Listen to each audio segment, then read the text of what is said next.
Delhi Deputy Chief Minister Manish Sisodia. After being granted bail by the Supreme Court in the Liquorgate case, Manish Sisodia, who walked out of jail last evening after spending nearly 1.5 years. Sisodia, who was seen walking out of Tihar jail, he immediately went to visit the Delhi Chief Minister Arvind Kejriwal's residence to meet with his family members. Sisodia met Kejriwal's wife, Sunita Kejriwal, his parents, his children. While addressing the crowd outside Tihar, he said that every inch of his skin has been feeling indebted to Baba Sahib, as far as he has heard that this is because of the Indian constitution that he is out today. It is because of the judiciary that he feels he's walked out of Tihar jail.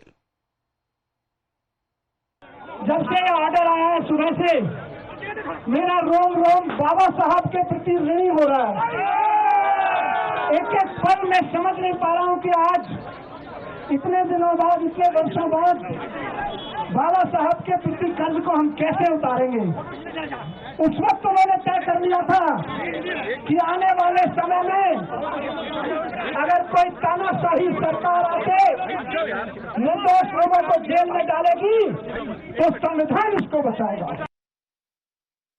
Now, as far as Manish Sisodia's today's plans are concerned, he is expected to visit Rajghat and offers prayer at the Hanuman Mandir, the Prachin Hanuman Mandir. Sisodia, who has been in jail for the last 1.5 years, is also expected to visit the Aam Aadmi Party headquarters later in the day and also to address the party workers in the media. The Supreme Court yesterday granting bail noted that with 495 witnesses and thousands of documents running into lakhs of pages, there is still no remote possibility of the trial being completed in the near future, and it is high time that the courts also recognize the fact that bail is a rule and jail is the exception. As soon as the verdict was out, there was a wave of celebrations amongst the Aam Aadmi Party leaders who branded the decision as a slap on Tanashahi, on dictatorship.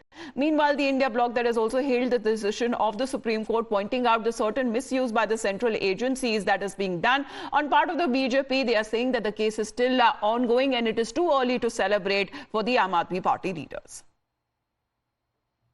शिक्षा क्रांति के जनक की आज bell हुई, आज सच्चाई की जीत हुई, शिक्षा की जीत हुई, दिल्ली के बच्चों की जीत हुई कि इस मामले में कोई भी तथ्य, कोई भी सत्यता नहीं थी।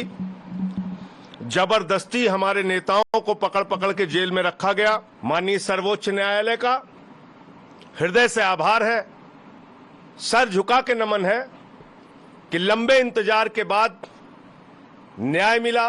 जिस तरह से 17 महीने मनीष सिसोदिया जी को जेल में रखा गया, वो इस बात का सबूत है कि भारतीय जनता पार्टी और भारतीय जनता पार्टी की केंद्र की सरकार, देश के माननीय प्रधानमंत्री इस देश के अंदर शिक्षा में बदलाव की उम्मीद की जो राह है उसे कुचलना चाहते थे। कोर्ट इस बात को रिकॉग्नाइज कर रहा है कि आपने बिना ट्रायल के किसी राज्य के उप मुख्यमंत्री को 17 महीने जेल में रख लिया।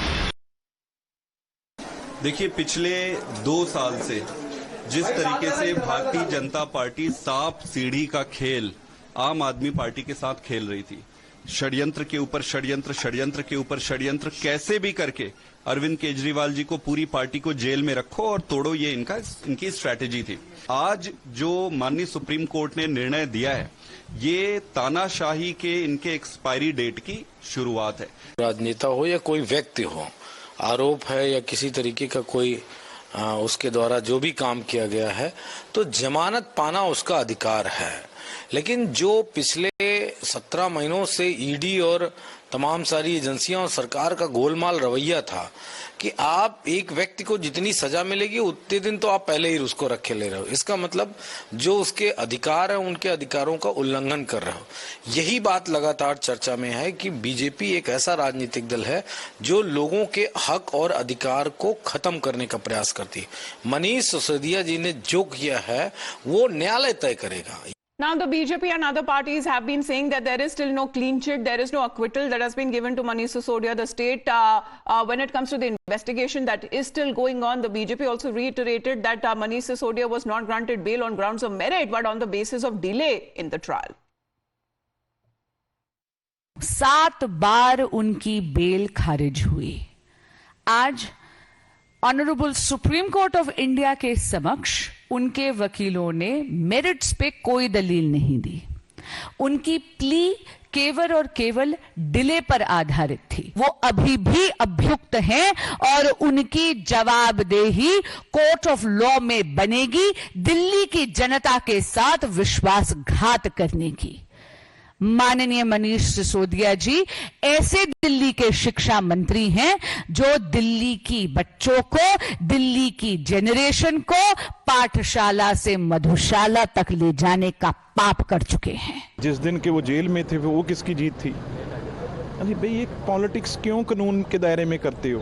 अब कितने टाइम्स हर क्रिमिनल को, जो कातिल भी है, कत्ल भी किया हो, जिसने रेप भी किया हो, कभी ना कभी बेल तो उसको भी मिलती है।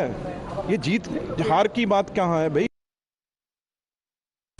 वो ऐसे है, आम आदमी पार्टी के डबल फेस और डबल यार्ड स्टिक्स इनकी हर बात में नहीं है। जब तो इन पे पर्चा होता है तो ये कहते हैं कि कट्टर ईमानदार पे पर्चा हो, मगर अगर ये किसी को पकड़ लेते हैं पंजाब में तो कहते हैं कि हमने बड़ी कार्रवाई करी है, और अगर उसको बेल मिलती है तो कहते हैं अभी तो बेल ही मिली है। तो भाई मैं तो यही कहूंगा अभी तो बेल ही मिली, अभी केस का फैसला थोड़ी हुआ है। Sabyasachi is with us right now. Sabyasachi, help us understand as far as Manish Sisodia's plan is concerned for today, because he's been posting pictures saying that this is the first chai that he has had with his family in the last 1.5 years that he was lodged in jail. How are we looking at as far as the Aam Aadmi Party is concerned, because there has been celebrations in the camps taking place? Well, absolutely. See, celebrations are taking place at the Aam Aadmi Party camp. Meanwhile, the Aam Aadmi Party sources tell us that a major celebration will take place once Arvind Kejriwal as well as Satinder Jain both are out of the jail. After that, a massive celebration would be carried out by the Aam Aadmi Party leaders. Now, Manish Sisodia sharing pictures with his family having tea after a period of 18 months which he was behind the bars. See, today at around 10, he would be visiting the Hanuman Mandir. After that, he would be going to Rajghat, and at around 12 p.m. is the time when he would be addressing the party workers at the Aam Aadmi Party headquarters. Now, this particular address would be extremely crucial because Manish Sisodia had been considered to be the number 2 in the Aam Aadmi Party. With Arvind Kejriwal still behind bars, Manish Sisodia will play a very crucial role for the Aam Aadmi Party ahead of the Delhi polls, as well as far as the alliance is concerned, whether it is going on to the meeting with the other leaders of the India Alliance is concerned. It will be Manish Sisodia who would be representing the Aam Aadmi Party, as well as would be boosting the morale of the Aam Aadmi Party workers here in the national capital, and would play a major significant role. See, as far as the Aam Aadmi Party leaders and party workers are concerned, they see the release of Manish Sisodia as a major boost for the party ahead of the Delhi polls. All right, keep a track on all the today's developments in the program. Manish Sisodia is concerned because he's expected to go to Rajghat, to the Hanuman Mandir, thereafter expected to visit the Aam Aadmi Party headquarters, something that he's been allowed by the Supreme Court yesterday, and also expected to address the party workers. Thank you, Sabyasachi. We head into a short break. You're watching Times Now.